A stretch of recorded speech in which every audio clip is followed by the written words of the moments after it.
Hey guys, ഇതെന്താണെന്ന് മനസ്സിലായോ? അതെ, ഇത് ഒരു ഗ്രീൻ ലേസറാണ്.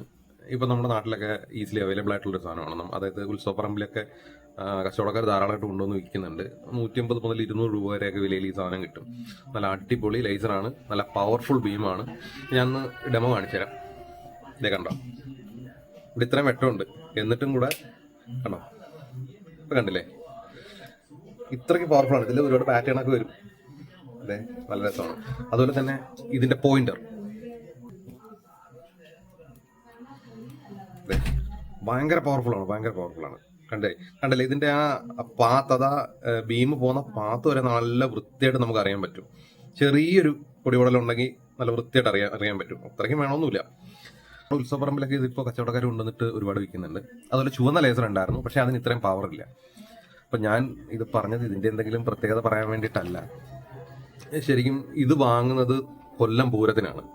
അപ്പോൾ കൊല്ലം പൂരത്തിന് ഞങ്ങളവിടെ നിൽക്കുന്ന സമയത്ത് ഈ ലേസർ കുറച്ച് വീരന്മാർ വാങ്ങിയിട്ട് അവിടെ ഷൂട്ട് ചെയ്തുകൊണ്ടിരുന്ന ഫോട്ടോഗ്രാഫർമാരുടെ ഡ്രോൺ പറന്നു വരുമ്പോൾ അതിലേക്ക് ഇത് വെച്ച് ലൈറ്റ് ചെയ്യുന്നുണ്ടായിരുന്നു.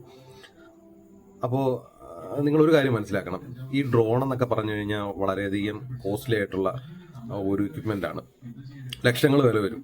അപ്പോൾ പാവപ്പെട്ട ഫോട്ടോഗ്രാഫർമാർ ഇത് ചെയ്യുന്നതെന്ന് അവർ ചിലപ്പോൾ EMI ഇട്ടൊക്കെ ആയിരിക്കും ഇതൊക്കെ എടുത്തുകൊണ്ട് ഷൂട്ട് ചെയ്യാനായിട്ട് വരുന്നത്, അല്ലെങ്കിൽ എവിടെന്നെങ്കിലും വാടക എടുത്തൊക്കെ ആയിരിക്കും കൊണ്ടുവരുന്നത്. അപ്പോൾ ഇങ്ങനെ കൊണ്ടുവരുന്ന ഡ്രോണിൻ്റെ ക്യാമറയിലേക്ക് കാണാൻ ഈ പവർഫുൾ ആയിട്ടുള്ള ബീം ചെന്ന് തട്ടിക്കഴിഞ്ഞാൽ അതിൻ്റെ സെൻസറിന് പെർമനന്റ് ഡാമേജ് വരാൻ സാധ്യതയുണ്ട്. അപ്പോൾ ദയവ് ചെയ്ത് ഈ ഒരു സംഗതി ഉപയോഗിച്ച് നമ്മുടെ പാവപ്പെട്ട ഫോട്ടോഗ്രാഫർമാരുടെ കഞ്ഞിയിൽ പാറ്റ ഇടരുത്. അപ്പോൾ ഇത് ഉത്തരവാദിത്തത്തോടെ ഉപയോഗിക്കുക. നമ്മളൊരു കൗതുകത്തിന്റെ പുറത്ത് വാങ്ങിക്കുന്നതായിരിക്കും, പക്ഷേ ഇത് മറ്റൊരാൾക്ക് അല്ലെങ്കിൽ മറ്റൊരാളുടെ എക്യുപ്മെന്റിന് ലക്ഷങ്ങൾ വിലയുള്ള എക്യുപ്മെന്റ് ആയിരിക്കും ഡ്രോൺ എന്നൊക്കെ പറയുന്നത്. അപ്പോൾ അതിനൊന്നും ഡാമേജ് വരാത്ത വിധത്തിൽ ഇത് ഉപയോഗിക്കുക.